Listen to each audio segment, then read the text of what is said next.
I'm Angelo Paletta from Burlington. This is the car cathedral. Yeah, I'm definitely a Ford fanatic. I'm car crazy, just love cars. I have no other real passion, no boats, no cottages, no bikes. Cars are it. This is a combination car storage, not a museum, definitely a working garage that people can come and see. I have a second-story man cave with a 50s style diner, big screen TV, a whole bunch of memorabilia from Ford, big, small. Of course, I have a Christmas tree. It's Christmas every day of the year at the Car Cathedral.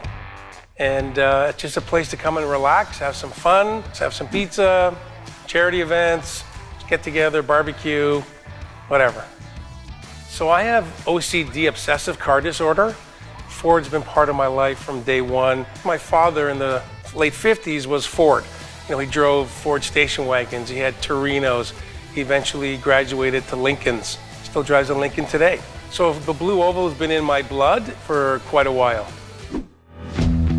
So this one here is a 2006 Canadian spec Ford GT. This car had 24.5 miles on when I bought the car. It's never been plated, it has 29 miles on it. All those miles have been done in my driveway, and this is really a super pristine car.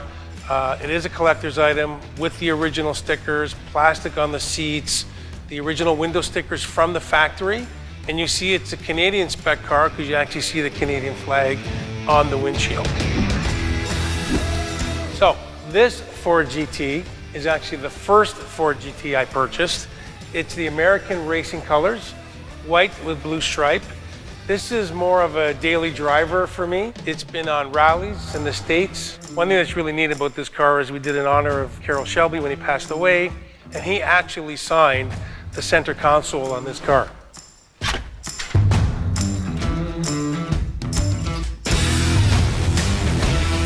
This is an exact recreation of the 1968-69 double Le Mans winner. It's a recreation of car 1075. It's the only car to win Le Mans 2 years in a row. Ford actually used this car on display when they launched the 2006 Canadian Ford GT. But what's really unique about this car, it's exactly what it was built in the 60s. So the roof comes out with the door. It has the fuel cells are actually in the door sill, and there's two, one on each side. This has the full 5-point harness. You can still see the little rings. That was ventilation. Right-hand drive, right-hand shift, and you'll see the actual inside here. You see all the switches, which Ford then reproduced in 2006 when they built the 2005-2006 Ford GT. They used a similar style switch to keep the authenticity of the car. So this has true 48 IDA Webers. Everyone knows the bundle of snakes, which was the exhaust for the cars back then, and has a 5-speed ZF transaxle. So mid-engine mounted car, transaxle behind it, the clamshell like they had in the 60s. As I said, this is about 95% accurate to the original car. So this is the car that won Le Mans from 66 to 69. Now we move to 2016, 2017, and the new Ford GT that won Le Mans 50 years later in 2016. And they created a street car at the same time they created a race car. These cars were basically designed and built simultaneously so that the street version mimics the race car. Obviously there's things in a race car you can't put in a street car, but ultimately this is the same as the race car. It's an amazing feat of engineering. It's another piece of rolling art. So the interior of this car was also custom ordered. It's called Launch Control, and it's the orange that matches the spacesuits from the astronauts when they were going to one of their space shuttle runs.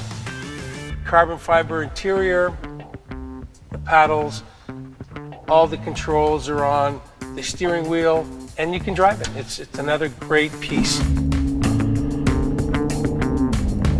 This is a 2009 GT500 KR edition, basically a remake of the 1968 KR that Shelby came out with. one of only 22 in Canada. Neat car, lots of power, very tight, supercharged, cold air intake, carbon fiber piece here. Bunch of the Shelby caps were stocked with the car over the coolant reservoirs. Handles very well, and it's a good daily driver. This is a very unique piece. This is an original Shelby Cobra, all aluminum, an original 427 side oiler motor, and NASCAR big spline 4-speed top loader. What's very unique about that is that both of those pieces were built by Bill Parson from Southern Automotive, and he actually built transmissions and engines for Shelby in the 60s. It's number 2 of only 12 American-made cars. Another neat piece about this car has aluminum inner wheel fenders. It's the only one in the world that I know of that has that, and it was actually done by a gentleman who apprenticed in England making the aluminum bodies for Ace for Shelby. The engine on this car is spectacular. All original, 427 side oiler. The car's only got about 200 miles on the car. I'm the only person to ever drive this car. I found it in a warehouse in San Jose, California. It had been purchased by the gentleman in 1997, second year after Shelby started again, and it sat in his warehouse until I bought it in 2010. Original bias ply tires, and very loud, very hot.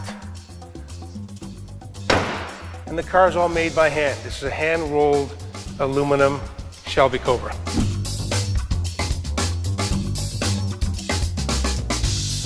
This is a 2001 Superformance 427 SC Shelby Cobra.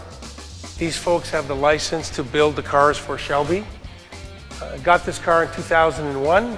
This was the 3rd car into Canada. The car actually has been signed by Carroll Shelby on the glove box. It has Willwood racing brakes, Bilstein racing shocks. It's the original layout of the 1965 car, has original Smith and Lucas gauges and an original wood steering wheel. Putting out well over 550 horse, 4-barrel carburetor, double pumper, and this car is very light, goes very, very fast. Beautiful car to drive on a nice day, and when you really want to get on it, you can get on it. And she goes. Again, another piece of nostalgia, great partnership with Ford and Shelby back in the 60s. Fantastic car. The last car in my mini Ford museum is the 2012 Boss 302 Laguna Seca model. This is one of only 30 in Canada.